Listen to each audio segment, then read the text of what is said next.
Hello guys, welcome to GS night history special class one. तो इस video में हम लोग भारत के गवर्नर जनरल और उनके अधीन होने वाली महत्वपूर्ण घटनाओं के बारे में चर्चा करेंगे। अगर आप लोगों ने इससे पहले पॉलिटी सेक्शन की वीडियोस नहीं देखी है तो पहले उन वीडियोस को देख लेंगे, क्योंकि ये जितनी भी वीडियोस हैं वो एक दूसरे से इंटरकनेक्टेड हैं। हालांकि अभी इस वीडियो को आप लोग देख लें, उसके बाद आप लोग पॉलिटी सेक्शन के भी वीडियोस को देख लेंगे। मैं वीडियोस का लिंक डिस्क्रिप्शन में दे दूंगा। तो बिना किसी देरी किए चलिए शुरू करते हैं। तो सबसे पहले आते हैं लॉर्ड वारेन हेस्टिंग्स, जिनका शासनकाल था 1772 से लेकर 1785 तक।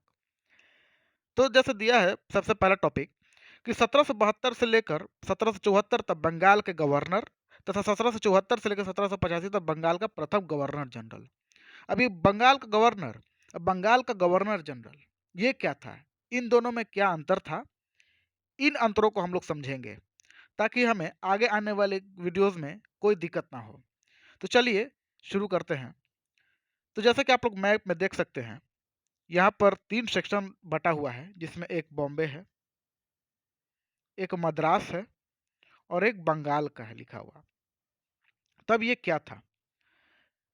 तो जैसा कि हम सब जानते हैं कि 1600 ईस्वी में जब ईस्ट इंडिया कंपनी की स्थापना हुई थी और उसने इंग्लैंड की महारानी से एक तरीके का राजपत्र या चार्टर लेकर के आई थी वो भारत में, कि भारत में सिर्फ और सिर्फ ईस्ट इंडिया कंपनी ही शासन कर सकती है। और उन्होंने जब भारत में कदम रखा तो उनका मुख्य उद्देश्य था भारत में अधिक से अधिक राजस्व की प्राप्ति करना, फायदे कमाना, मुनाफा कमाना। लेकिन भारतीय राजाओं की कमजोरियां और उनके बीच के आपस के भेदभाव या फिर आपस के फूट के कारण उन्होंने इसका फायदा उठाया और धीरे धीरे कर कर एक एक राजाओं को समाप्त किया और संपूर्ण भारत पर अपना आधिपत्य जमा लिया।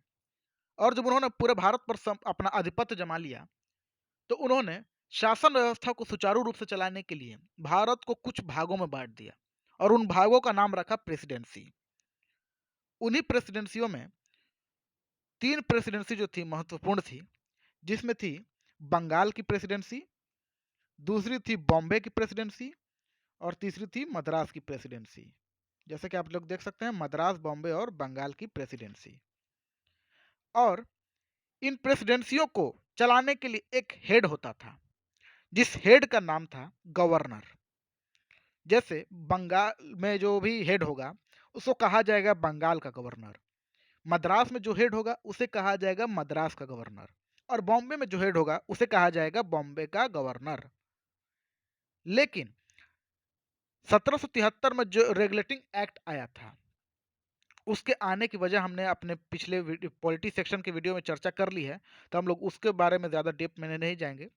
सिर्फ इतनी बातें करेंगे कि 1773 का जो रेगुलेटिंग एक्ट आया था उसमें ये बात कही गई थी कि तीनों प्रेसिडेंसियों को मिलाकर उनका भी एक हेड होगा। मतलब बॉम्बे मद्रास की भी प्रेसिडेंसियाँ जो थी या फिर और भी जो प्रेसिडेंसी होगी, उन सभी प्रेसिडेंसियों को मिलाकर उन सभी हेड का भी एक हेड होगा, जो होगा बंगाल का गवर्नर। बंगाल का गवर्नर जो होगा बाकी अन्य प्रेसिडेंसियों मतलब कि बॉम्बे और मद्रास की प्रेसिडेंसियों का भी हेड होगा। यह बात कही गई थी 1773 के रेगुलेटिंग एक्ट के बारे में। और आगे अगर हम लोग चलें तो इस बंगाल के गवर्नर को 1833 में नाम परिवर्तित करके, 1833 में जो भारत शासन अधिनियम आया था या फिर 1833 का एक्ट जो आया था, उसमें फिर से बंगाल के गवर्नर जनरल का नाम परिवर्तित करके भारत का गवर्नर जनरल कर दिया गया था। उसके बाद 1858 का जो भारत शासन अधिनियम आया, उसमें फिर से भारत का गवर्नर जनरल नाम ना कहकर उसे वायसराय कहा जाने लगा। अर्थात सबसे पहले बंगाल और मद्रास और बंगाल और बॉम्बे में एक एक हेड होते थे जिसको हम लोग गवर्नर कहते थे। उन गवर्नरों में बंगाल का गवर्नर को बॉम्बे और मद्रास के गवर्नर का हेड बना दिया गया और कहा गया बंगाल का गवर्नर जनरल। मतलब कि बंगाल का जो गवर्नर जनरल था लगभग संपूर्ण भारत का गवर्नर जनरल होता था। लेकिन जब 1823 का एक्ट आया तो उसमें कहा गया कि बंगाल के गवर्नर जनरल को अब भारत का गवर्नर जनरल कहा जाएगा। इसके पीछे वजह ये थी कि बंगाल का जो गवर्नर था लगभग संपूर्ण भारत पर शासन कर रहा था। सभी जितने भी प्रेसिडेंसियां थी उनका हेड था बंगाल का गवर्नर जनरल। तो उसे बंगाल का गवर्नर जनरल क्यों कहा जाए? संपूर्ण भारत का अगर वो शासन कर रहा है तो उससे भारत का गवर्नर जनरल कहा जाना चाहिए। इसीलिए जब 1833 का एक्ट आया तो उसमें बंगाल के गवर्नर जनरल ना कहकर भारत का गवर्नर जनरल कहा जाने लगा। लेकिन 1830 का जब एक्ट आया और उसमें ईस्ट इंडिया कंपनी के हाथों से शासन को छीनकर ब्रिटिश पार्लियामेंट में भारत का शासन चला गया डायरेक्ट, तो उसे भारत का गवर्नर जनरल नाम ना कहकर अब वायसराय कहा जाने लगा। तो ये था गवर्नर, गवर्नर जनरल और वायसराय की कहानी। तो चलिए आगे अब हम लोग देखते हैं लॉर्ड वारेन हेस्टिंग्स के बारे में। तो लॉर्ड वारेन हेस्टिंग्स के समय में 1773 का रेगुलेटिंग एक्ट आया था। 1773 का रेगुलेटिंग एक्ट था क्या? रेगुलेटिंग एक्ट इसलिए आया था कि भारत को शासन चलाने में अंग्रेजों को कुछ का सामना करना पड़ रहा था। और उन दिक्कतों का सामना में ये था कि भारत में कुछ संविधान या फिर कुछ नियम से काम होना चाहिए। और उन्हीं नियमों को एक तरीके से नाम का दिया गया रेगुलेटिंग एक्ट 1773। इस एक्ट में बात कही गई थी कि 1774 में फोर्ट विलियम में एक सर्वोच्च न्यायालय की स्थापना की जाएगी। 1774 में फोर्ट विलियम में एक एपेक्स न्यायालय की स्थापना की जाएगी। एपेक्स मतलब होता है सर्वोच्च न्यायालय। एपेक्स न्यायालय का मतलब होता है सर्वोच्च न्यायालय। और फोर्ट विलियम आज का कोलकाता को हम लोग कहते हैं। उस समय में कोलकाता को फोर्ट विलियम कहा जाता था। तो 1773 का जो रेगुलेटिंग एक्ट आया था उसमें बात कही गई थी कि कलकत्ता में मतलब कि फोर्ट विलियम में एक एपेक्स न्यायालय की स्थापना की जाएगी। ये जो एक्ट आया था वो लॉर्ड वारेन हेस्टिंग्स के समय में ही आया था। उसके बाद एक 1784 में पिट्स इंडिया एक्ट आया था। अब पिट्स इंडिया एक्ट क्या था? तो 1773 का जो रिलेटिंग एक्ट आया था, जैसे कि आप लोग देख सकते हैं, उस एक्ट में जो भी कमियां रह गई हैं उन कमियों को दूर करने के लिए जो एक्ट लाया गया उसे पिट्स इंडिया एक्ट कहा गया। इस एक्ट में महत्वपूर्ण जो बात थी वो ये थी कि भारत में एक बोर्ड ऑफ कंट्रोल और एक कोर्ट ऑफ डायरेक्टर्स की स्थापना की जाएगी। अब बोर्ड ऑफ कंट्रोल और कोर्ट ऑफ डायरेक्टर्स क्या है? तो एक का काम था कि भारत में शासन व्यवस्था को देखना, जबकि दूसरे का काम था भारत में राजस्व व्यवस्था को देखना, भारत में आमदनी को देखना। इन दोनों का प्रमुख काम था। 1784 के जो एक्ट आया था पिट्स इंडिया एक्ट, उसमें यही बात कही गई थी कि भारत में एक कोर्ट ऑफ डायरेक्टर्स और बोर्ड ऑफ कंट्रोल की स्थापना की जाएगी। और उनका काम रहेगा कि एक का काम रहेगा कि भारत में शासन व्यवस्था को देखना, जबकि दूसरे का काम रहेगा भारत में व्यापार को देखना। अगर आप लोगों ने जितने भी एक्ट आए हैं उनके बारे में नहीं जानते हैं तो हमारे पॉलिटी सेक्शन की वीडियोस को जरूर देखें। उनमें हमने 1773 के रेगुलेटिंग एक्ट से लेकर 1947 के भारत शासन अधिनियम तक जितने भी महत्वपूर्ण चीज़ें हैं उसमें उन टॉपिक को कवर किया है। तो आप लोग उन वीडियोस को भी देख लेंगे। तब चलिए आगे देखते हैं कि इसमें कहा गया है कि इसमें भारतीय राजाओं के प्रति रिंग फेंस की नीति अपनाई गई। रिंग फेंस की नीति क्या होती है? तो रिंग फेंस की नीति ये थी कि इसे हम लोग सहायक संधि का एक छोटा रूप भी कहते हैं।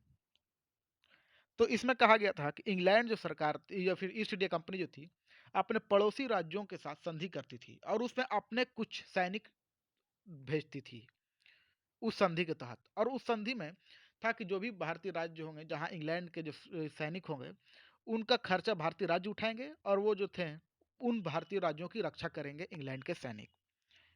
इससे फायदा अंग्रेजों को क्या होता था कि उनके राज्यों पर हमला हुए बगैर उनका शासन जो भी प्रांत था उसकी रक्षा हो जाती थी। ये थे रिंग फेंस की नीति। इसकी जो शुरुआत थी लॉर्ड वारेन हेस्टिंग्स के द्वारा ही की गई थी। उसके बाद आती है पंचवर्षीय भूमि बंदोबस्त की शुरुआत। तो हम लोग जानते हैं कि ईस्ट इंडिया कंपनी का मुख्य उद्देश्य था भारत में ज़्यादा से ज़्यादा मुनाफा कमाना। तो इसी के तहत उन्होंने जितनी भी सरकारी ज़मीन थी या फिर जितनी भी ज़मीनें थी उन सभी के लिए एक ऑक्शन का ए, शुरुआत की थी, ऑक्शन की शुरुआत की थी। और उस ऑक्शन में वो क्या करते थे कि जो भी ज़मींदार, साहूकार या फिर बड़ा व्यक्ति जो जिसके पास ज़्यादा धन हो वो उन ज़मीनों के लिए ऊंची से ऊंची बोलियां लगाता था।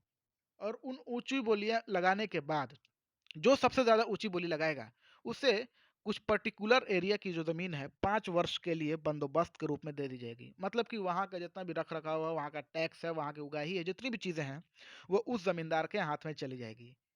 और ईस्ट इंडिया कंपनी को फ़ायदा क्या होता था कि एक बार में ही जो सबसे ऊँची बोली लगाई, उसमें सबसे पूरा का पूरा पैसा ईस्ट इंडिया कंपनी के पास आ गया। और दूसरा ये था कि 30% जो टैक्स है उस ज़मीन का, प्रति वर्ष उस ज़मींदार को चुकाना होगा। ये थी पंचवर्षीय भूमि बंदोबस्त। तो उम्मीद करता हूँ कि लॉर्ड वॉरेन हेस्टिंग्स के बारे में आप लोगों को बातें समझ में आ गई होगी। तो चलिए आगे देखते हैं। अब बात आती है लॉर्ड कर्नवालिस के बारे में, जिसका शासनकाल था 1784 से 1793 तक। तो लॉर्ड कर्नवालिस जो है, इसने ब्रिटिश सेना का नेतृत्व किया था अमेरिकी स्वतंत्रता संग्राम में। उसके बाद ये जब भारत आया, तो इसे भारत में बंगाल का गवर्नर जनरल बना दिया गया। मतलब पूरे भारत का गवर्नर जनरल बना दिया गया, लेकिन सिर्फ नाम रह गया था बंगाल का गवर्नर जनरल। और ये 2 बार बंगाल का गवर्नर जनरल बनने वाला पहला व्यक्ति था। ये एक इम्पोर्टेंट चीज़ है जो हमें याद रखनी चाहिए। उसके बाद इसके शासनकाल में एक महत्वपूर्ण चीज़ ये मानी जाती है कि इसने कानून और व्यवस्था बनाए रखने के लिए थानों की स्थापना की थी। थानों की स्थापना का मतलब पुलिस स्टेशन की निर्माण किया था विधि व्यवस्था को देखने के लिए। और एक चीज़ है कि इसी के शासनकाल में तृतीय आंग्ल-मैसूर युद्ध हुआ था। तृतीय आंग्ल-मैसूर युद्ध जो हम लोग जानते हैं 1790 से लेकर 1792 में हुआ था, वो टीपू सुल्तान के साथ। इसी के शासनकाल में हुआ था, जिससे श्रीरंगपट्टनम की संधि के रूप में भी हम लोग जानते हैं, जिसमें श्रीरंगपट्टनम की संधि हुई थी।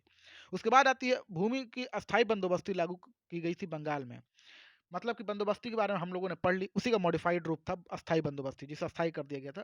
सिर्फ बंगाल में ही शुरू किए गए थे, लेकिन उसके बाद उड़ीसा और बिहार के कुछ प्रांतों में भी लागू कर दिया गया था। इसकी मृत्यु जो है यूपी के गाजीपुर में हुई थी 1805 में, लॉर्ड कर्नवालिस की। इसके शासनकाल में एक महत्वपूर्ण चीज था ये कि इसने भारत में शक्ति के पृथक्करण के सिद्धांत की शुरुआत की थी। शक्ति के पृथक्करण के सिद्धांत क्या है? तो शक्ति का पृथक्करण सिद्धांत यह है कि इसमें माना जाता है कि अगर कार्यपालिका, विधायिका और न्यायपालिका अगर एक ही व्यक्ति के हाथ में होगा तो वो निरंकुश हो जाएगा या तानाशाह हो जाएगा। लेकिन अगर तीनों चीजें अलग अलग व्यक्ति के हाथ में रहेगी या फिर अलग अलग संस्था के हाथ में रहेगी, तो वो जो देश है आसानी से शासन चला सकता है। अगर कोई आदमी के हाथ में कार्यपालिका, विधायिका, न्यायपालिका सभी हो, तो वो तानाशाह हो जाएगा। हम लोग जानते हैं कि अगर किसी आदमी के हाथ में अगर इस तीनों चीज़ें एक ही साथ दे दी जाए, तो नियम भी खुद बनाएगा, उसे लागू भी खुद करेगा और उसके लिए दंड का प्रावधान भी वो खुद करेगा और वो निरंकुश हो जाएगा। इसी के लिए उसने भारत में शक्ति के पृथक्करण के सिद्धांत की शुरुआत की थी, लॉर्ड कर्नवालिस ने। 1786 के बाद 1793 तक इसने भारत में बंगाल के गवर्नर जनरल के रूप में भारत की सेवा की थी। उसके बाद 1793 से लेकर के आगे तक 5 साल तक इसी ने की थी। इसीलिए हम लोग कहते हैं 2 बार बंगाल का गवर्नर जनरल बनने वाला पहला व्यक्ति था। देख सकते हैं यहाँ पे लिखा है 2 बार बंगाल का गवर्नर जनरल बनने वाला पहला व्यक्ति था और एकमात्र भी था। उसके बाद बात आती है लॉर्ड वेलेस्ली की। लॉर्ड वेलेस्ली का जो शासनकाल है 1798 से 1805 तक का था और इसने सहायक संधि की शुरुआत की थी 1798 में। तो सहायक संधि क्या होती है अभी हम लोग थोड़ी देर में समझेंगे। लेकिन इसके शासनकाल में एक महत्वपूर्ण घटना यह हुई थी कि द्वितीय आंग्ल मराठा युद्ध हुआ था इसके समय में। 1803 में द्वितीय आंग्ल मराठा युद्ध हुआ था। बसीन की संधि भी इसी के समय में हुई थी। अब सहायक संधि क्या है इसके बारे में हम लोग चर्चा करते हैं। तो देखिए सहायक संधि क्या थी। तो सबसे पहले है कि जिस भारतीय रियासत के साथ यह संधि हुई थी, मतलब कि सहायक संधि, अंग्रेजी कंपनी उस भारतीय रियासत को अपनी सेना का कुछ भाग उस रियासत की रक्षा के लिए देगी। बदले में भारतीय रियासत अंग्रेजों को धन दिया करेगी। मतलब जिस राज्य ने भी या फिर जिस भारतीय प्रांत ने भी सहायक संधि के नियम पर हस्ताक्षर किए होंगे, उस राज्य में अंग्रेज जो प्रांत होंगे उनकी जो सेना होगी वो अब भारतीय प्रांतों में चली जाएगी, कुछ सेना। और वो उस सेना का काम रहेगा भारतीय प्रांतों की रक्षा करना। उसके बदले भारतीय प्रांत है अंग्रेज को उस सेना का कुछ जो भी पैसा लगेगा, जो भी दाम लगेगा, वो भारतीय जो रियासत है वो इंग्लैंड या फिर ईस्ट इंडिया कंपनी को दे देगी। उसके बाद आती है कि भारतीय रियासतों को अंग्रेजी सेना रहने और उनके देखभाल का खर्च उठाना पड़ेगा। मतलब कि ये नहीं कि सिर्फ आपके सेना का हमने पैसा दे दिया, बात खत्म। बात यहाँ तक थी कि अंग्रेजी सेना हमारे राज्य में रहेगी, मतलब भारतीय रियासतों के राज्य में रहेगी, और उनके रहने सहने का खर्चा, उनके देखभाल का जितना भी खर्च होगा वो भारतीय रियासतों को ही उठाना पड़ेगा। उसके बाद तीसरी बात थी सहायक संधि में कि बिना ईस्ट इंडिया कंपनी के अनुमति के बिना कोई भी भारतीय रियासत किसी अन्य राज्य के साथ संधि या आक्रमण नहीं कर सकता है। ईस्ट इंडिया कंपनी के बिना अनुमति के कोई भी भारतीय रियासत जिसने सहायक संधि को स्वीकार किया है, वो ना तो किसी अन्य राज्य पर आक्रमण करेगा, ना ही संधि करेगा बिना ईस्ट इंडिया कंपनी के अनुमति के। उसके बाद एक महत्वपूर्ण बात आती है ये कि भारतीय रियासत या राज्य जो अंग्रेजों जिन्होंने सहायक संधि की बातों को माना था, वो किसी अन्य दूसरे व्यक्ति को अपने यहाँ नौकरी नहीं दे सकते हैं, दूसरे यूरोपीय व्यक्ति को अपने यहाँ नौकरी नहीं दे सकते हैं। इस शर्त का जो था बहुत बुरा प्रभाव पड़ा था अन्य बाकी कंपनियों पर, और उन अन्य बाकी कंपनियों में थी फ्रेंच, डच और पुर्तगाल।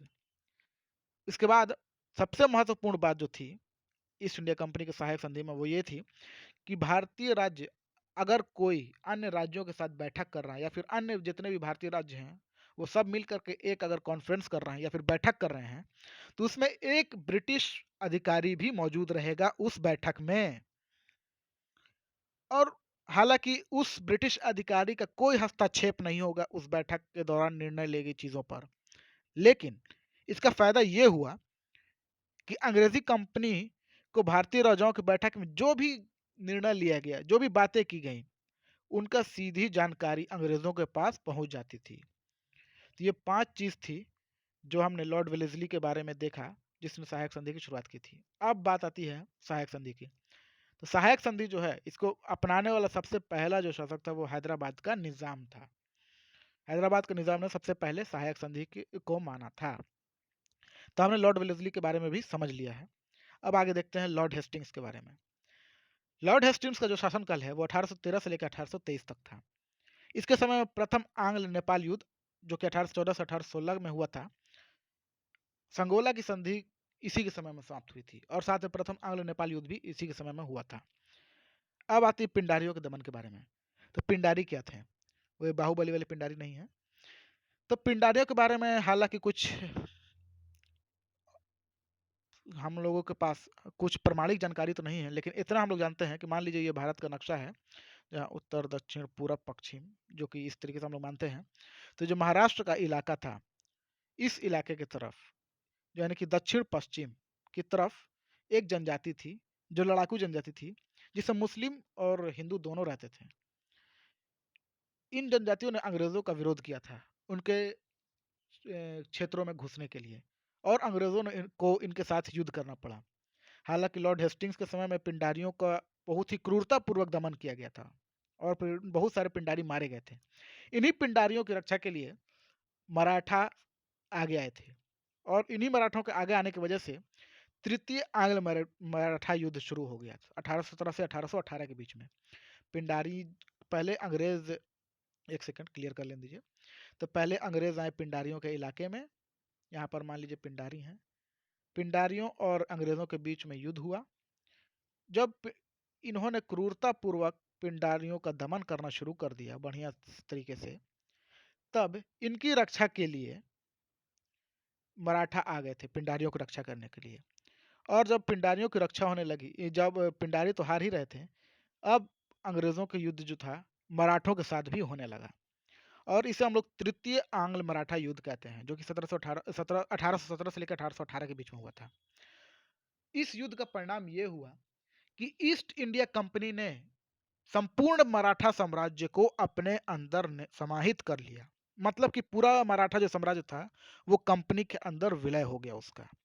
लॉर्ड हेस्टिंग्स के समय में समाप्त हो गया पूरा मराठा साम्राज्य। उसके बाद आगे देखते हैं हम लोग लॉर्ड एमरहस्ट के बारे में। लॉर्ड एमरहस्ट के समय में कुछ उतने प्रमुख घटनाएं नहीं हुई थी। एक प्रमुख घटना यह थी कि प्रथम बर्मा युद्ध जो हुआ था 1814 से 1826 में, ये लॉर्ड एमरहस्ट के समय में ही हुआ था।